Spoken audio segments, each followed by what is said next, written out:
8-year-old Emma stood alone at her father's grave, tears falling like rain. Her cruel stepmother threw her out into the cold street with nothing but a photo of Papa. But when a mysterious millionaire appeared, he revealed a secret that would change her life forever. Her father had planned everything.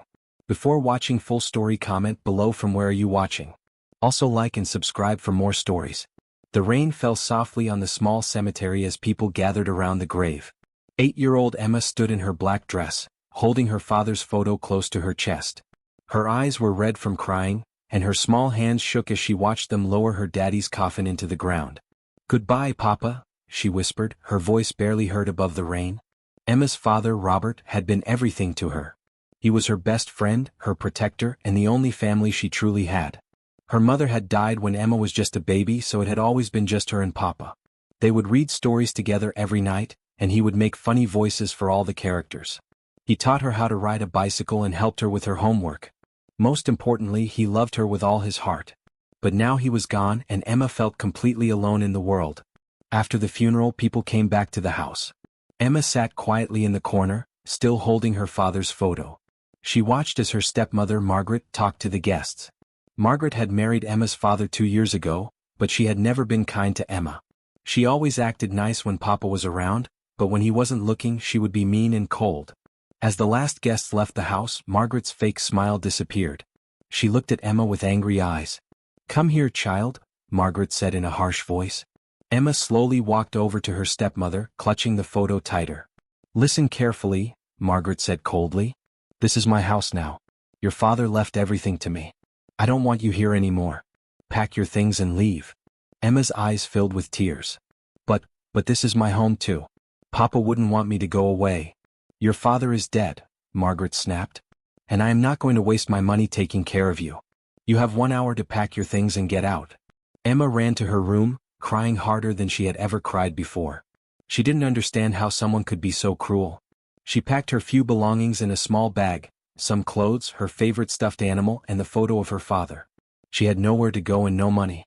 As Emma walked out of the house with her small bag, Margaret slammed the door behind her.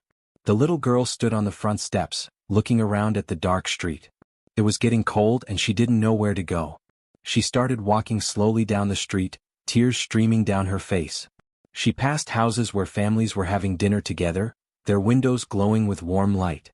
Emma felt more alone than ever. "Papa, what should I do?" she whispered to the photo. "I miss you so much." Just then a black car pulled up beside her. Emma stepped back, scared.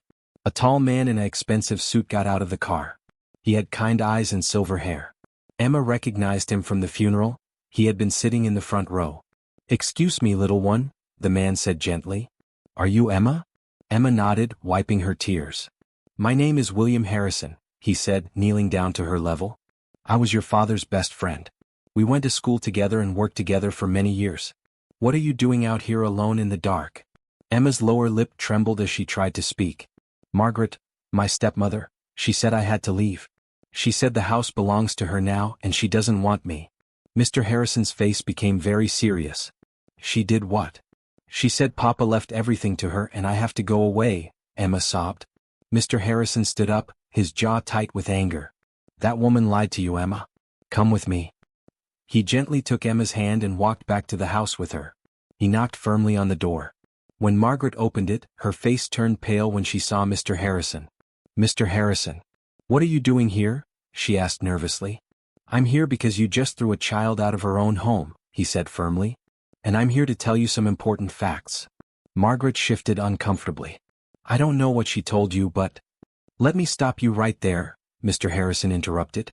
"I was Robert's lawyer as well as his best friend. I helped him write his will just 6 months ago." Margaret's face became even more pale.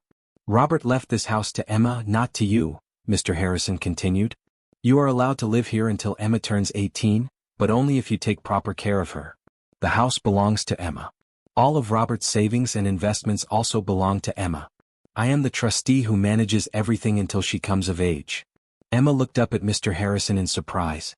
She didn't understand all the big words, but she knew something important was happening. "That's impossible," Margaret stammered. "He married me. Everything should be mine." "Robert was a smart man," Mr. Harrison said. "He knew exactly what kind of person you are. He told me he was worried about what would happen to Emma if something happened to him. That's why he made sure his daughter would be protected. Mr. Harrison pulled out some papers from his coat. These are copies of the will and other legal documents.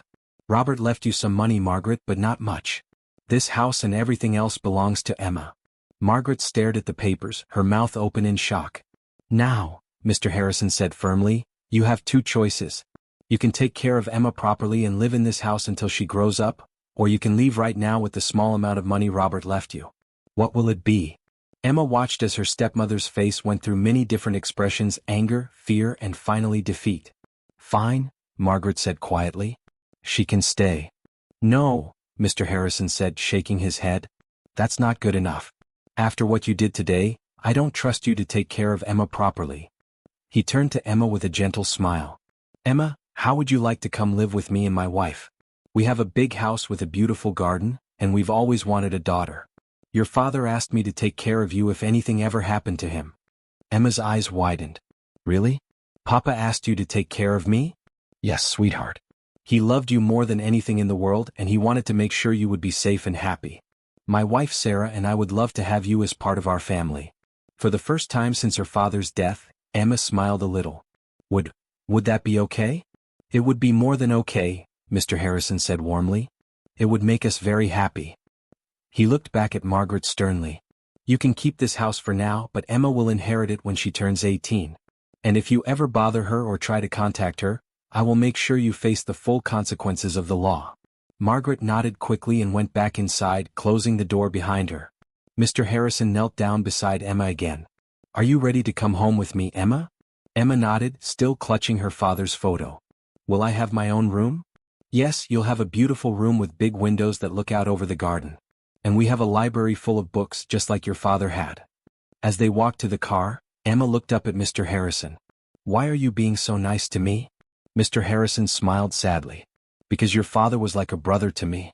We grew up together, went to college together, and worked together for 30 years. When he told me about you, I could see how much he loved you. He used to show me pictures of you and tell me all the funny things you would say.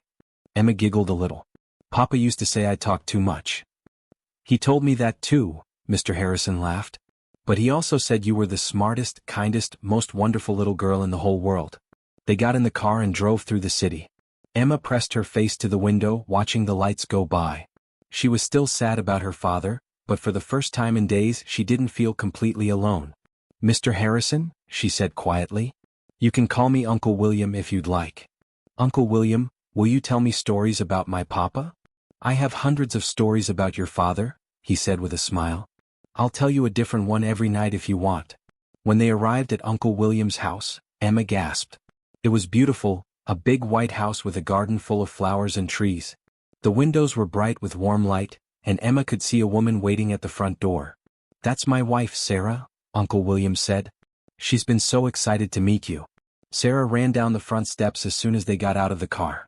She was a kind-looking woman with gentle eyes and gray hair pulled back in a bun. Oh, Emma, she said, kneeling down to hug the little girl. We're so happy you're here. I'm so sorry about your father, sweetheart.